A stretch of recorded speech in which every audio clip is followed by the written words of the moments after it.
So we are talking about rising food prices.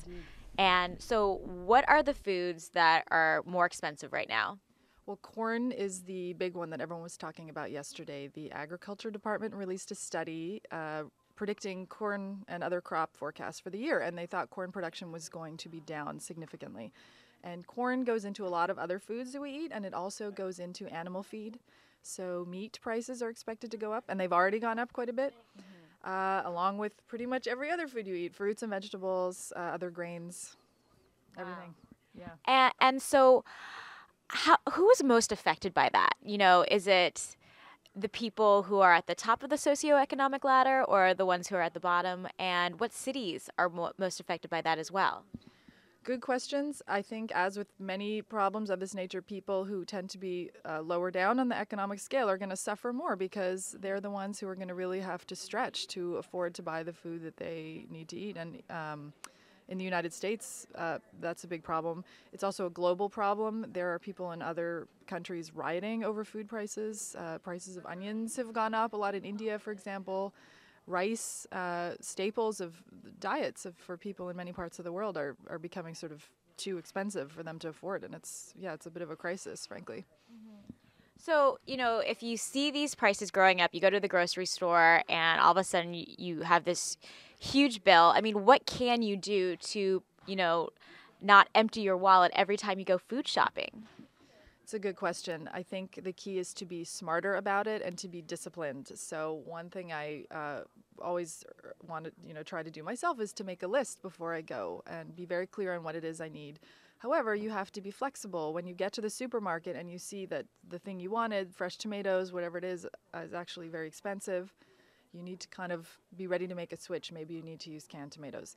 I think you want to load up on things that are on sale, things that are local. Those tend to be cheaper, and be willing to go without certain things in the weeks they seem more expensive. Mm-hmm. Yeah, I've noticed that a lot of grocery stores these days, they're all online, and you can, if you go to their website, they have all of, you know, what's on sale, the bargains, and they even sometimes will have what's on sale for next week. That's right. So you can do a little advanced recon and figure out what you're going to buy ahead of time, which is a good idea, so you don't get stuck having to make impulse decisions.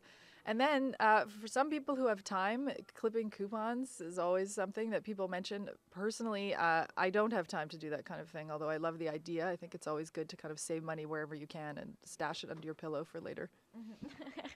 Now, I mean, is this a trend? I mean, are the prices going to continue to increase?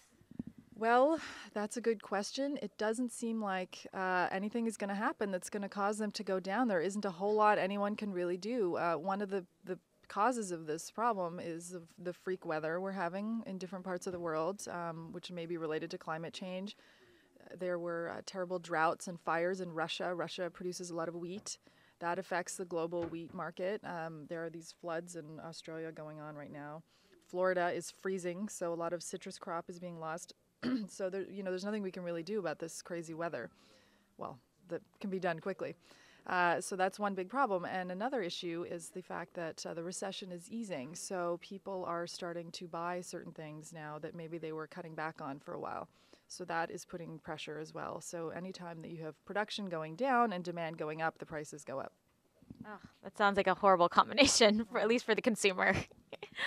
Well, do we have any questions from people who are watching online? Well, not so much questions, but the chat room is talking about the connection between rising prices and fighting obesity, and thinking that maybe there may be a connection there. Because down the road. Well, I mean, so with higher prices, then people tend to eat unhealthy or cheaper foods that are usually not as healthy. Is that the case? I think that's a problem. Fresh fruits and vegetables tend to be more expensive, and so now they're becoming even more sort of luxury items. So that's a challenge. I think we need to work on sort of educating people on how to eat well on a budget. Mm-hmm. It's something we haven't done so well thus far. But yeah, just because your grocery bill is high doesn't mean that you should go to McDonald's.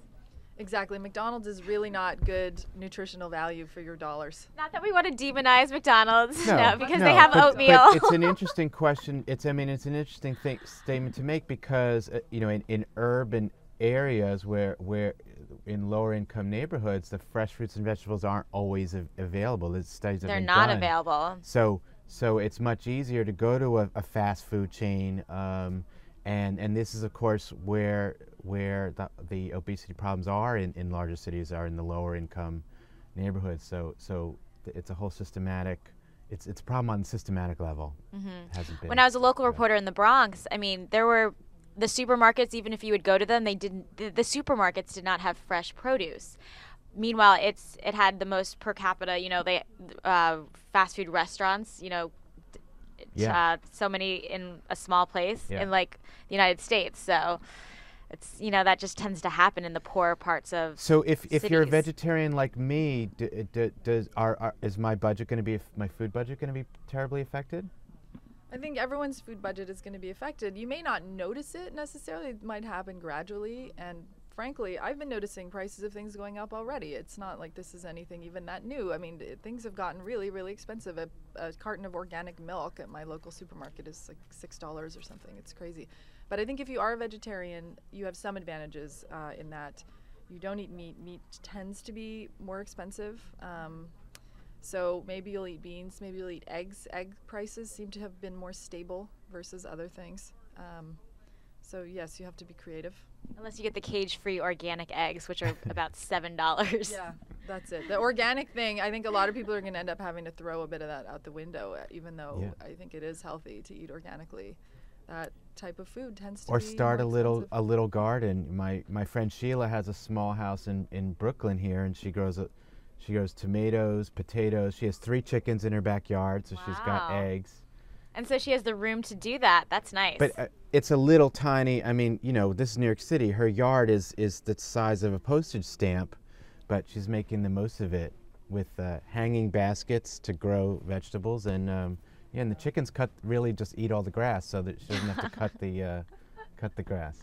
Well, thank you, Sheelah, for stopping by and telling us about this. And hopefully the prices will go down and we can talk about something else. Sounds good. Great. Thank you.